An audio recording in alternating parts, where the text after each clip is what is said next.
I think there's a lot of unique insight that he could bring to players as a coach that he probably already brought to young quarterbacks, maybe specifically during his year with the New York Jets, that I think is applicable going forward. I think it's interesting. You don't see a lot of star quarterbacks become coaches, but you see some backup quarterbacks become pretty good coaches. Jason Garrett in Dallas, Gary Kubiak, the success that he had as a head coach in the league, two examples that jump to mind. And when you talk to people that were around Michael Vick toward the end, that were around him in Pittsburgh and with the Jets, they said he was a very good backup quarterback. And what they mean by that, and I'm sure you can speak to this, the backup quarterback has to be involved in the meetings, has to be, an energetic participant in practice and kind of a contributor in a way that people don't often see. And Vick showed the ability to do that toward the end of his career. So if you've embraced that mentality, that backup quarterback mentality, that helper mentality, then it might not be as difficult a transition as it might be if you just go from being a great superstar quarterback into the coaching profession. Even as a superstar quarterback, though, he learned when he was young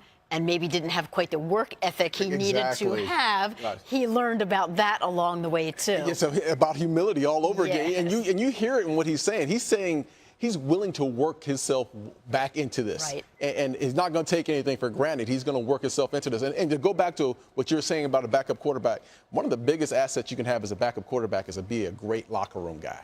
And bring people together, whether it be O-linemen, running backs, the defensive side of the ball, you have to bring guys together. And I think he experienced that, and I think that's where he really probably felt the need of, I need to be more involved in my career. As a backup, he probably figured that out and said, listen, I want to get into coaching because of the times he's helped these players.